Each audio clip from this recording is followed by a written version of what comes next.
Our Web Clipper tool enables you to capture cost item information directly off of a supplier's website, including any details, photos, or PDFs associated with that item directly into a cost item into your cost catalog.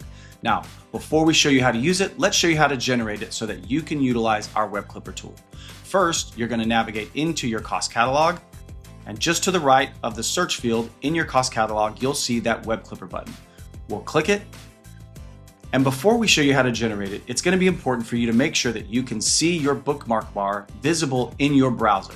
So once you've made sure that that's visible, you're going to generate your Web Clipper, clicking on that green button, and then you're going to click and drag this orange JobTread Web Clipper button up to your browser bookmark bar, and you will have generated a link between your cost catalog and that Web Clipper tool browser bar extension.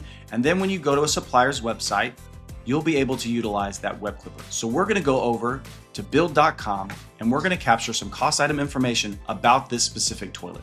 So we're going to click on our Web Clipper tool, and we have the ability to add this cost item directly to our cost catalog, directly to a job budget, or to a document for a specific job.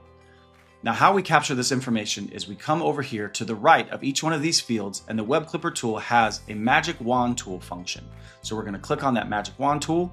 We'll click on the name for that toilet, and you can see that that information for the name shows up there in the name field. We'll do the same thing with our description. We'll navigate down here to get all those details. We'll click on that magic wand tool, and then we will capture the information that we want to about this toilet.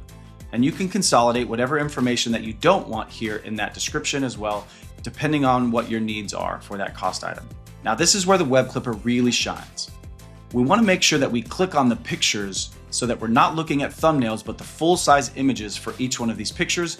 And we're going to add each one of these images or PDFs associated with this specific cost item. And you can see how quickly this can go to add an item to your cost catalog. So we've got both of those pictures. Now let's scroll down and see if we've got any PDFs associated with this specific toilet. You can see we've got an installation manual. So let's go ahead and click on that plus box. We'll hover over that PDF installation sheet, and you can see that now we've got both of those pictures and the installation sheet for this specific toilet. Now we're going to go through and enter in any other information we'd like to collect about this cost item, and then we'll add it to our cost catalog.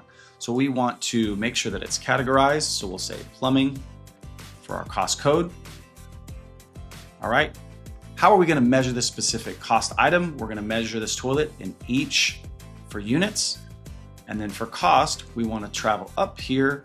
And it's important to note that you see those strike through prices. We don't want to lose money. So we want to make sure that we select those struck through prices, because if this toilet isn't on sale at the moment that we go to buy it, it was on sale, but is no longer on sale. We want to make sure we're not losing money off of this original sale price. So what we want to do is we want to capture the original price, bring that into that cost item, and then make sure that we've got the cost type that we like. So again, this is going to be materials. And you can see that based on the cost type on top of the actual cost linked to the website, we can see that with our 30% margin, this is going to be our price to the customer. And as we move down, we're going to select whether or not this is a taxable item, if this is going to be a specs item that we want to be included on our spec sheet, and if we want that specification item to only show up if the customer has approved that specific item. So we'll just say that we're going to let it be there regardless of approval or not. We can also include our specification notes here if we'd like to, utilizing that magic wand tool directly off the site. But since we've got that information kind of tucked away in the description, we won't do that now. And then we can enter in any other custom field information that we've got custom fields for, including something like a vendor, which could be really helpful. We're going to select build.com, and we're ready now to add this cost item to our cost catalog. So we're going to click create. We'll have a green pop-up box show up. We're going to click on that link, and that will take us directly into that cost item in our cost catalog, including all of the information that we've collected from that supplier website, and then all of the rest of that information, including the pictures and PDFs.